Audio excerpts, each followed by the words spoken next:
Rebonjour, j'espère que tu profites pleinement de ton temps au camp des boulots. J'espère que tu apprécies l'endroit, tu profites de la nature pour être béni par Dieu dans cet endroit si magnifique.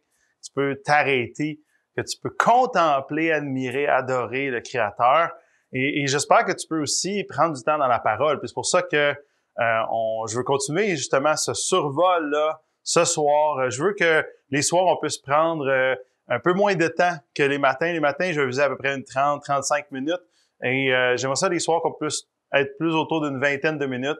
Mais je veux pas puis passer à travers, on va passer à travers encore l'épître d'Éphésiens. On va survoler l'épître d'Éphésiens. Il y aurait tellement de choses à dire, mais je vais essayer d'être précis. On passera pas tout, mais va lire le texte, va dans la parole de Dieu. Ne gaspille pas ta semaine à uniquement faire des choses, mais aussi arrête-toi de faire des choses et viens te ressourcer dans la parole. C'est pour ça qu'on prend ces temps-là. Alors, continuons notre survol dans l'Épître aux Éphésiens. Alors, je t'invite à tourner avec moi dans l'Épître aux Éphésiens et on va continuer le survol la deuxième partie du premier chapitre d'Éphésiens. Alors, durant que tu tournes, j'ai quand même une question que j'aimerais te poser, des questions que j'aimerais te poser. As-tu parfois l'impression de ne pas être capable de faire ce qu'on te demande de faire?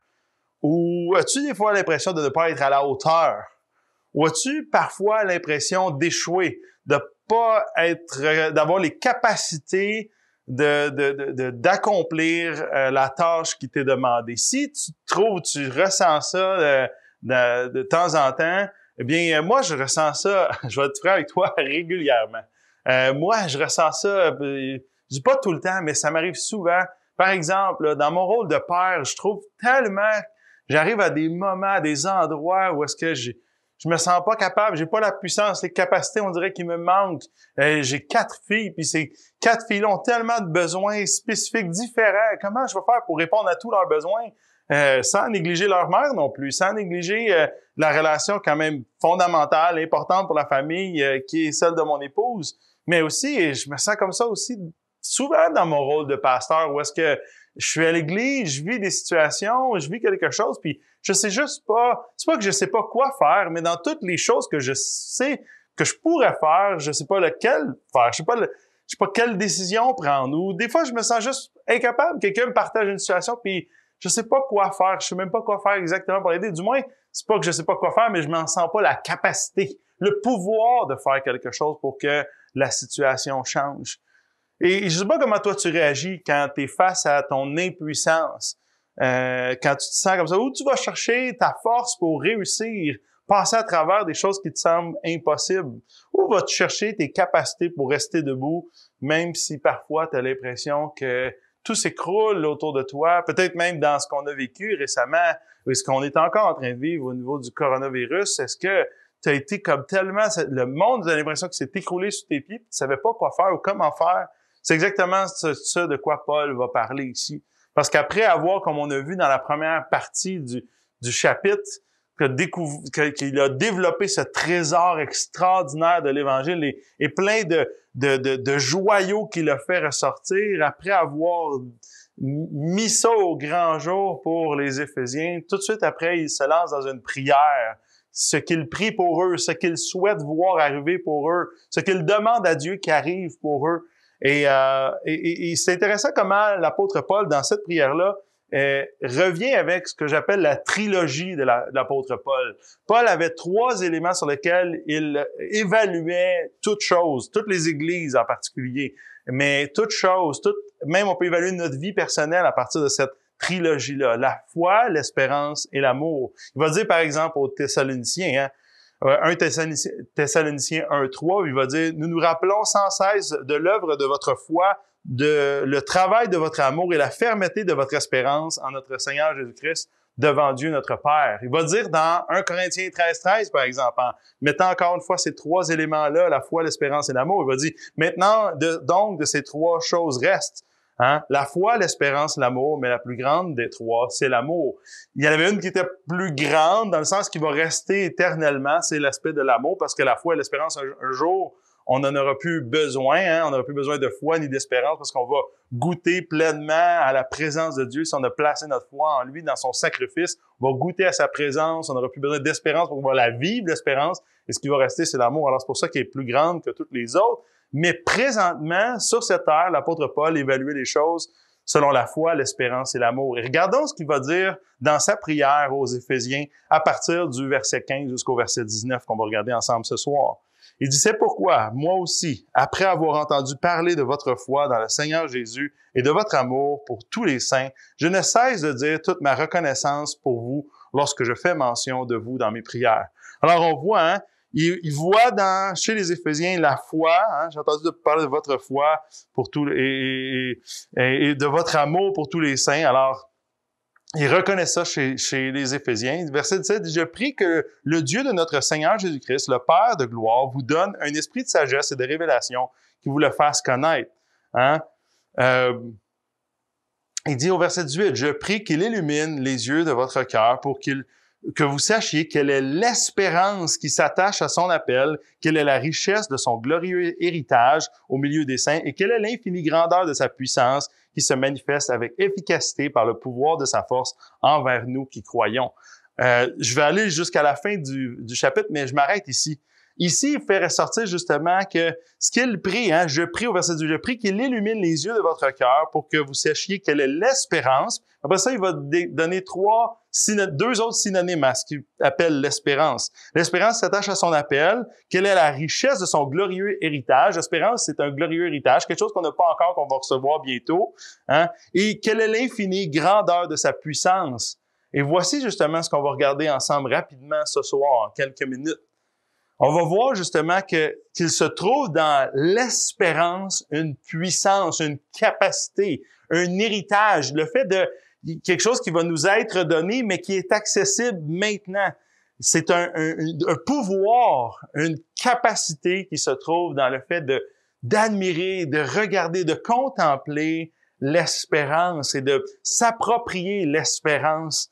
Et c'est ce que l'apôtre Paul souhaitait pour les Éphésiens et ce qu'il souhaite pour chacune de nos vies. Il souhaite certainement que l'amour, la foi soient présentes, mais certainement aussi l'espérance. C'est ce qu'on va regarder ensemble ce soir. Parce que dans le trésor de l'Évangile se trouve l'espérance, qui est une puissance qui nous donne la capacité d'affronter la plus grande des montagnes.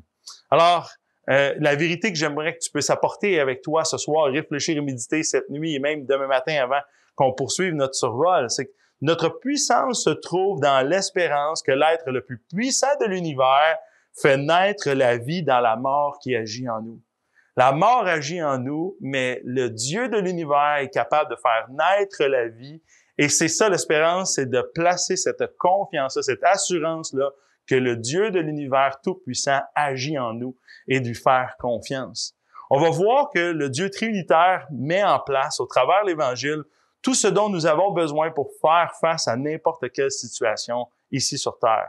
On va voir que pour pouvoir goûter à la toute-puissance du Tout-Puissant, ou en d'autres mots, pour saisir notre espérance, hein, pour pouvoir goûter à la toute-puissance du Tout-Puissant ou pour saisir notre espérance, il nous faut sa révélation, sa présence et son assurance.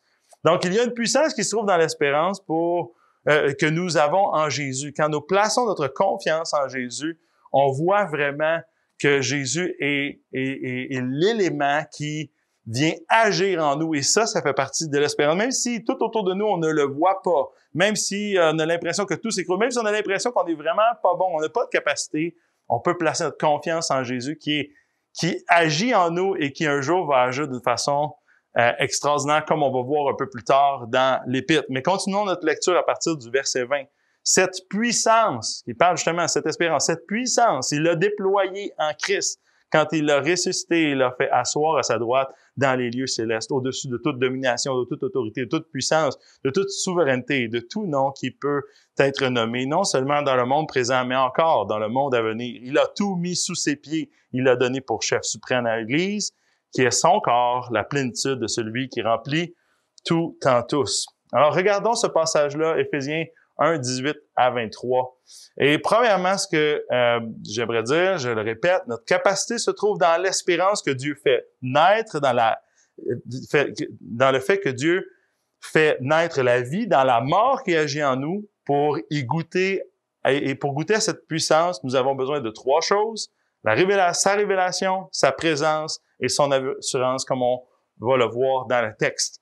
Premièrement, on a besoin de sa révélation. On a besoin qu'il nous révèle qu'il est tout-puissant. Il a besoin de nous révèle l'Évangile. Ce qu'on a vu au commencement de l'Épître, là, ce trésor-là, il faut que Dieu nous ouvre les yeux, nous illumine. On voit au verset 17 des expressions comme, il va prier quoi? Il va prier pour que Dieu donne quoi? Donne sagesse, donne révélation, fasse connaître, illumine les yeux de notre cœur pour qu'on puisse savoir, afin que vous sachiez, il va utiliser cette expression-là. Donc, c'est toutes des expressions qui nous parlent de cette révélation-là. Et parce que c'est pas quelque chose, cette puissance-là ne peut pas juste s'acquérir comme ça, parce qu'on le veut, parce qu'on le décide. Non, il faut que Dieu nous le révèle. Ça prend sa révélation. Il faut que Dieu décide de nous le révéler. Et il le fait à travers sa parole. Ici, il vient nous dépeindre la beauté du trésor de l'Évangile. Il va continuer de dépeindre tout au long du chapitre la beauté du trésor de l'Évangile. Mais ça prend une révélation. Ça prend que Dieu enlève les écailles de tes yeux pour te faire voir que cette puissance-là est accessible et elle est à travers Jésus-Christ et à travers le fait que tu places ta confiance en lui. Ça nous dépasse. C'est plus qu'une connaissance intellectuelle. C'est pas juste de savoir avec notre tête qui fait qu'on a la capacité. C'est parce que Dieu nous l'a révélé. Ça prend une révélation.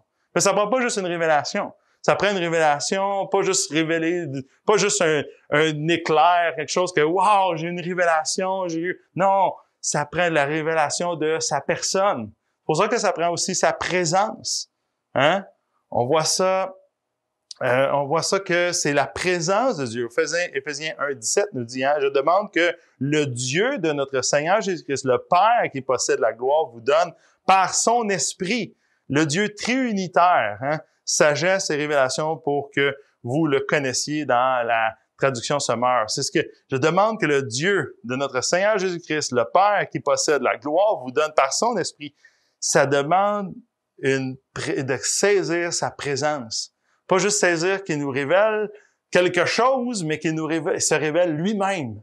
Se révèle lui, le Dieu trinitaire, dans toute sa complexité, mais aussi dans toute sa simplicité, dans toute sa relation trinitaire entre le Père, le Fils et le Saint-Esprit, mais aussi dans tout son amour pour qu'on puisse vraiment être rempli, encore une fois, de puissance. Mais pas n'importe quelle puissance. Parce que on n'aime pas parler beaucoup de ça. Dans le milieu baptiste, on parle peu de la puissance de Dieu. On a peur de tomber dans quelque chose de un peu extravagant, exaltant, mais la Bible nous parle de comment le Dieu triunitaire est tout puissant et que son esprit, par son esprit, nous donne aussi une puissance extraordinaire pour faire face à ce qu'il décide de nous faire vivre. Et trop souvent, on place notre confiance dans notre compréhension de la puissance, mais on n'expérimente pas beaucoup la puissance. Est-ce que tu expérimentes véritablement la puissance, la capacité de Dieu, que Dieu travaille à travers toi? Ça te demande une révélation. Une révélation de quoi? Une révélation de sa présence. Ça demande sa révélation, mais ça demande sa présence. Saisir qu'il est là à tous les jours, à chaque instant. Il est ici au camp avec toi. Il veut te parler, il veut te dire quelque chose. Est-ce que ton cœur est ouvert à recevoir, entendre ce que Dieu veut te dire? C'est tout le temps un défi de passer de la théorie à la pratique, de passer de l'abstrait au concret. C'est tout le temps un défi. C'est facile d'écouter, d'entendre, de lire intellectuellement la parole de Dieu, mais de laisser Dieu parler et qu'on puisse l'entendre avec les oreilles de notre cœur, le voir avec les yeux de notre cœur, ça, c'est un autre défi. Mais pour goûter à la puissance, à la capacité que Dieu, de la toute-puissance du Tout-Puissant, on a besoin d'une révélation, on a besoin de sa révélation de sa présence, mais on a certainement besoin de son assurance, qu'il nous donne son assurance. Et c'est ce que l'apôtre Paul espère et demande pour que les Éphésiens aient accès à une assurance dans cette espérance, qu'ils soient certains qu'ils comprennent pas juste leur foi, qu'ils comprennent pas juste leur amour, mais qu'ils comprennent aussi qu'ils ont une espérance, que Dieu veut leur donner accès à cette puissance-là, et cette capacité-là, toute puissance qui vient du ciel. On voit ça au verset 19, à la fin du verset 19, il dit, qui se manifeste avec efficacité par le pouvoir de sa force envers nous qui croyons. Nous qui croyons. Est-ce que tu crois que Dieu veut se révéler à toi? Qu'il veut se révéler qu'il est là, qu'il est présentement là avec toi et que il veut te donner accès pour que tu aies juste à faire confiance qu'il est là dans toute sa puissance, toute sa grandeur, il veut agir au travers de toi. Est-ce que tu crois à ça? Quand on regarde justement encore en revenant avec la trilogie de Paul sur la foi, la foi, l'amour et l'espérance, on peut voir que la foi, c'est l'assurance que l'on porte dans la parole de Dieu. C'est prendre Dieu au mot. On est certain que ce que Dieu dit, c'est vrai. Puis c'est d'agir en conséquence de ce que Dieu nous dit. Ça, c'est la foi. L'amour, c'est l'assurance que ce qu'il est et ce qu'il fait pour nous est toujours bon, une bonne chose pour nous. Ça, c'est l'amour. Que tout ce qu'il a fait, tout ce qu'il dit, ce qu'il fait, ce qu'il va permettre, c'est pour notre bien parce qu'il nous aime. Ça, c'est l'amour. Mais l'espérance, c'est l'assurance que notre futur, à partir d'aujourd'hui, de la prochaine seconde jusque dans l'éternité, eh bien, ce futur-là est entre ses mains. Le dominateur commun de ces trois définitions, c'est l'assurance. On le sait. On croit. C'est avec assurance. L'assurance que nous pouvons prendre Dieu au mot. L'assurance de se battre avec l'idée que bien que ce que nous vivons ne semble pas avoir de sens à nos yeux, Dieu demeure digne de confiance et il a raison. L'assurance de vivre selon ce qu'il nous demande de faire. En quoi le manque de confiance freine la puissance de Dieu, du Saint-Esprit dans ta vie?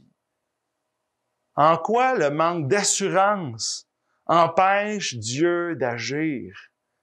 Parce que pour goûter à la puissance, ça nous prend sa révélation. Ça nous prend sa révélation de sa personne. Mais ça nous prend sa révélation de sa personne qui nous amène une assurance parce que nous plaçons notre confiance dans sa présence et dans sa toute puissance.